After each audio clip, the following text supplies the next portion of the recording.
Hi, my name is Emma and welcome back to my channel. Today we're going to be talking about organic chemistry, how to study for it, how to prepare for it, my experience with it, and then some tips from other people in the community that may help you with your organic chemistry experience. I just want to put a disclaimer out there for everyone that this is relevant to me. My experience is my experience. Tips that will be given from me or the other people mentioned in this video, I specifically asked them, what did you wish you knew before taking o-chem? So just be aware that this is based on their experience. Some tips might not help you, some tips might help you tremendously. I do recommend you try them no matter what, because you never know. If you're one of my Instagram followers, you've seen this notebook before. It's what I keep notes in for like videos and all that, so you may see me reference it in this video. So my experience with organic chemistry is an interesting one because I did not start out pre-med, I did not start out biochem, I started as a computer science major. But even as a computer science major, I knew how scary organic chemistry was because it has such a negative stigma around it. All my friends were struggling in organic chemistry, telling me how hard it was, telling me that no one passes. Last spring, we had 2 classes. Out of 2 classes, only 6 people passed. It was insane. But I feel a major part of that was the stigma put around it. If you go in going, this class is hard, I'm gonna fail, I'm just gonna accept it now, you're not gonna succeed. And I went into this class horrified. And I've never been scared of a class. And I don't think I would have been as scared if my 2 parents weren't fighting over how hard o-chem was. Like, it was either it's super easy or super difficult. And so I didn't have a foundation to go off of besides everyone telling me it was hard. I went into Foundations of Organic Chemistry, which is in our school, naming, structures, towards the end, SM1, E1, SM2, E2, stuff like that. And I went into it ready to kick butt. I was horrified, but I was not going to let myself fail because I knew if I failed any classes, my dream of being a doctor's done. It's really something I realized. And so I went in ready to kick butt. Instead of finding this class that I struggled with, I found this class that I fell in love with. I fell head over heels in love with organic chemistry. It is so different from general chemistry. It is so unique. There's no subject like it. It takes everything you learned in Gen Chem and flips it on its head because all of a sudden it's visual, it's hands-on. It's so hard for me to describe. It explains why things work in our body, how life works. It is the foundation of our universe, and it is insanely awesome. It is my favorite subject. And I'm struggling, don't get me wrong. It did not come naturally to me. I am currently struggling in intermediate o-chem. I still love it. It is still one of the funnest subjects I have ever taken. And I've had 2 different teachers. I've had 2 different teaching styles, and yet I love o-chem. Organic chemistry can be really fun and really amazing. And go in knowing it's gonna be difficult, but it's not so difficult, you're gonna fail if you struggle.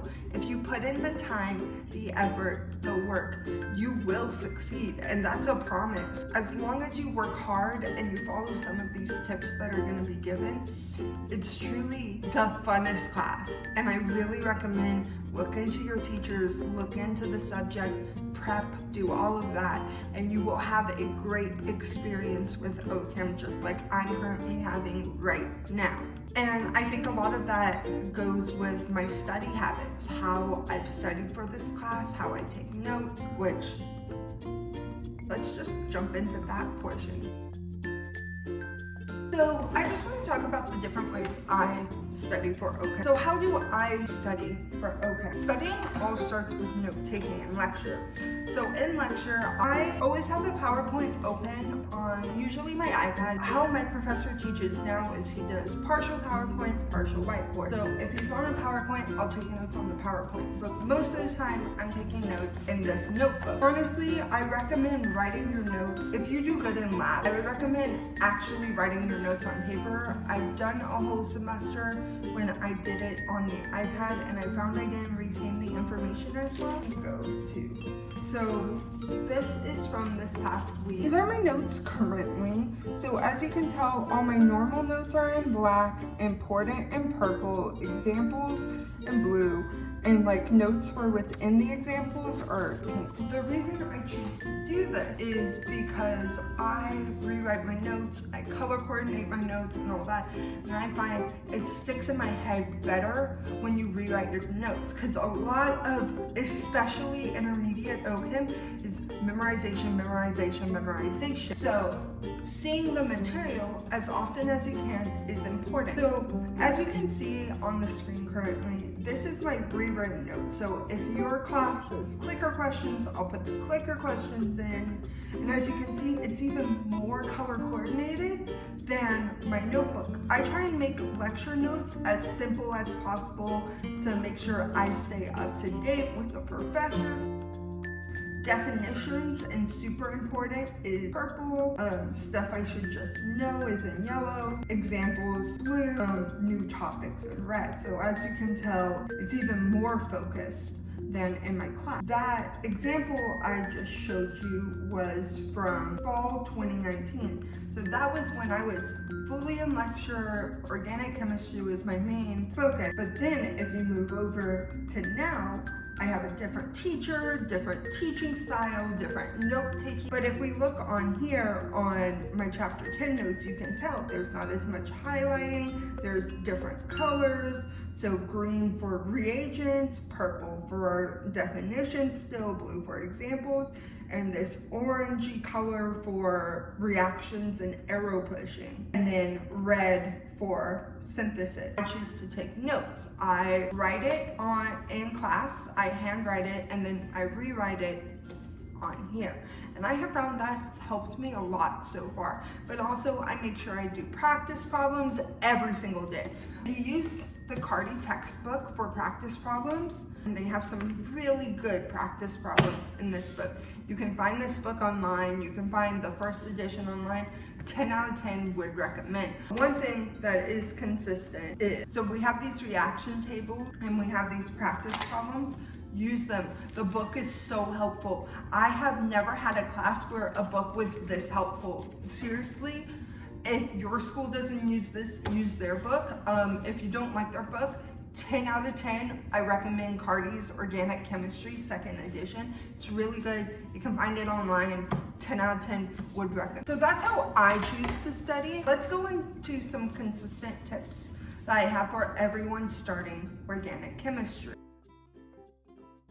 The break before, the week before, the whatever before, prep for o-chem. Open the textbook, buy the textbook ahead of time. I promise you, you need the textbook. You shouldn't wait till the week before. Get the textbook, do practice problems. Ask your friend that's taken the class before. On my Instagram, at Pre-Med on Wheels. You're welcome to reach out to me and I will send you practice problems. I'll send you notes. Prepping's so important. Read the book ahead of time, rewrite your notes, make sure you have somewhat of an idea going into class, because I'm telling you, if you don't know what you're talking about going into class, if you're not caught up, if you're not prepared, you're gonna struggle 10 times more. Go in prepared for this class. Study during the break, study over spring break. If you really want to succeed in this class, the #1 tip I have for you is prep. Tip #2, recognize organic chemistry is not general chemistry. Just because you were good in Gen Chem and you got an A in Gen Chem does not mean you're gonna do good in o-chem. Realize this is very different from general chemistry. There are people who were in my organic class who were like, I got a 102 in Gen Chem. Organic chemistry will be a piece of cake for me. And they struggled because they didn't give organic chemistry the respect it deserved. I did well in Gen Chem. I got a B in o-chem. Oh well. But what matters is I like o-chem. O-chem isn't my nemesis like it is theirs. Give o-chem the respect. Recognize it is not the same as general chemistry. It is not your foundations of chemistry class. Give it the respect it deserves and you'll be fine. Number 3, I've already touched on this slightly. Read the book. I kind of got away with not reading the book the first semester because my teacher's PowerPoints, they were great. And she had a lot of practice problems, a lot of practice tests that very similarly related to her class. This semester I don't have that. My teacher is actually fantastic. I love him, but I don't have the same resources as I did last semester. And if I knew how to use the book, I probably would have done better earlier in this class. So even if you have all the resources in the world, read the book. It will help you understand the material tenfold. I promise. Tip number 4, practice problems, practice problems, practice problems. I really recommend you do all the practice problems. That sounds like a hypochondriac thing, but I'm telling you, it prepares you. The book has so many hard, difficult NEs, and they're really good, and they really help you apply what you've learned. I am constantly practicing, so I can't stress this enough. The more practice problems you do, the better you'll get. Tip number 5, but rewrite your notes. Rewriting your notes is super important. The more you see the material, the more likely you are to understand it because you see it from so many different angles. You're gonna be able to see how all those missing pieces link together to help you understand the material. And I can't tell you how helpful that is. I promise you that will be the best decision you make is rewriting your notes. Tip number 6. Memorize those reaction tables. How reaction tables work in our book is it's like X bonded to R with PBr3 formed RBr. Well, that doesn't make sense. So what I'll do is I'll rewrite those reaction tables with actual molecules so that I'm able to see it in action. And if your teacher allows you to bring a cheat sheet or something, they make great cheat sheets. Sometimes the X's and R's really confuse you. Sometimes they do 2 different things, but they make the same molecule. So it's very important you use actual molecules so you can see the small differences between everything. Tip number 7, go to office hours. Literally, I went to my professor and I went, hey, I'm gonna be coming into office hours a lot. I might not be able to make some of them. And he goes, don't worry, no one ever comes. And I've literally annoyed the man now because I go so off. But honestly, he knows how hard I'm working. I am putting my all into this class. In the end, he knows how much I love this class. I love organic chemistry and I'm putting my all into the class. And the better relationship you have with the professor, the more often you go to office hours, more likely you are for a letter of rec. There's all these things that come with having a good relationship with your professor, but those shouldn't matter. What should matter is you're struggling in class. You may have anxiety. You may not feel comfortable asking questions in front of the whole class. That's what office hours are for. They'll do practice problems with you. They'll do whatever to help you succeed. They are here to see us succeed. And that is possible if you allow it to happen. I really, really recommend you go to office hours. And finally, tip number 8, study groups. No more than 5 though. Try and keep it 3 to 5 range. But study groups are gonna help you so much. Find someone who's taken the class before. Go to SI session. Become friends with multiple people with multiple different skill levels in the class. Literally, I have a girl I study with all the time. We have the exact same grade in the class.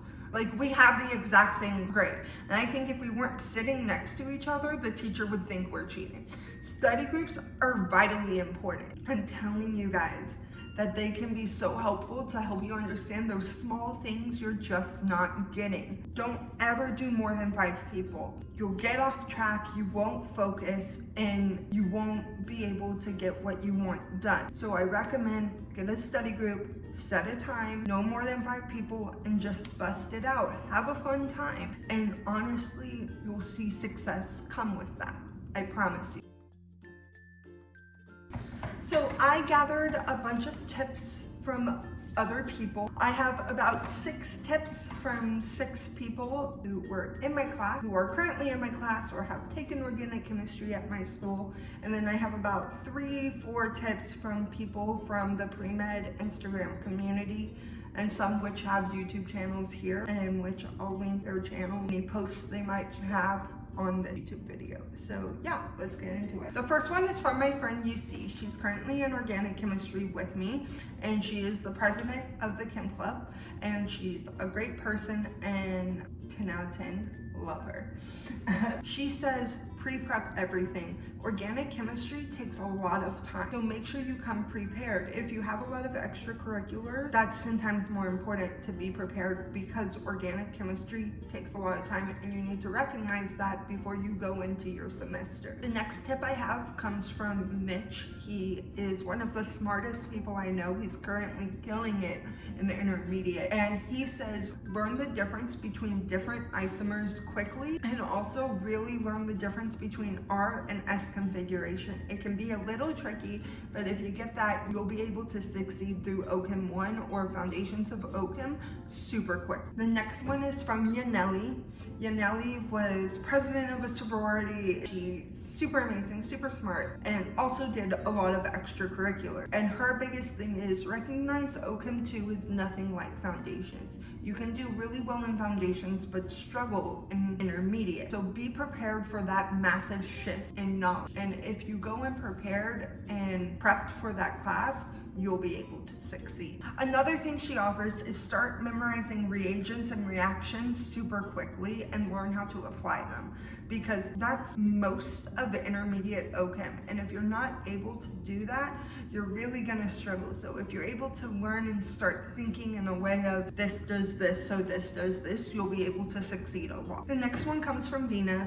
I love Vina. She's a post-bac at my school. She is kicking butt in everything she does. And she says, don't let the stories of o-chem scare you. Just go in with an open mind and a good work ethic, and you'll succeed. o-chem is a lot of fun, and honestly, you are able to do it if you put the work in. She also says, get a whiteboard. My friends Carson and Caitlin, we're in a study group together, and they basically said the same thing, so I'm putting them in one.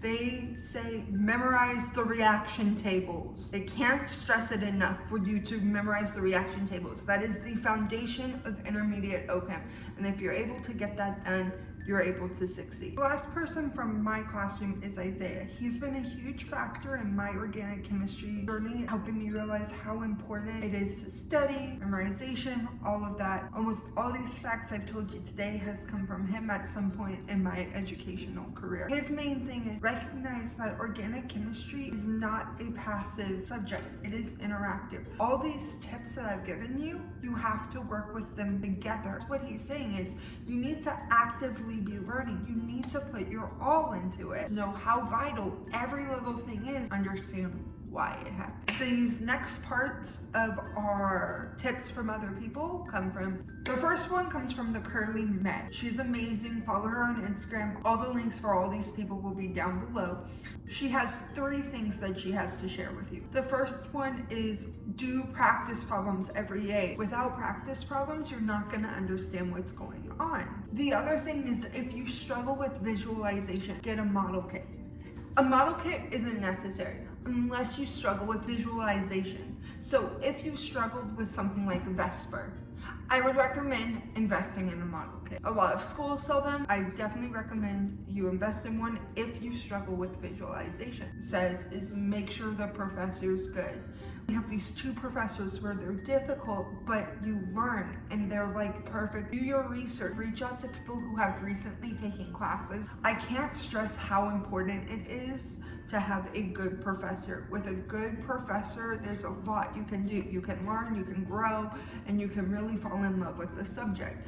Erin Trillo from Erin Trillo. I don't know if I pronounced your name right. I'm so sorry. I know you as Erin. Erin says, learn the mechanisms. If you're able to understand why a reaction happens, you're able to grasp it better. Also, use Khan Academy and do practice problems every single day. Apply what you're learning every single day, and that information won't leave your head. From IL_premed on Instagram, she wished she knew that it's not as scary as everyone thinks. You do have to work hard for the grade that you want, but it is possible to get that grade. And then our last one comes from Magnolia_med, or Magnolia Med here on YouTube. She recommended this post on how to study for organic chemistry. She thinks this is the best resource for people to look toward when asking for advice from her, and honestly, I read the post. It's fantastic. I do recommend you go and read it. I'll put a link down below. But anyway, that's all I have today. Thank you for watching my video. Hit that like button, ring that bell, and subscribe. Down below will be a link to some of the Instagrams that were used in today's video. Thank you so much and have a great day. Bye guys.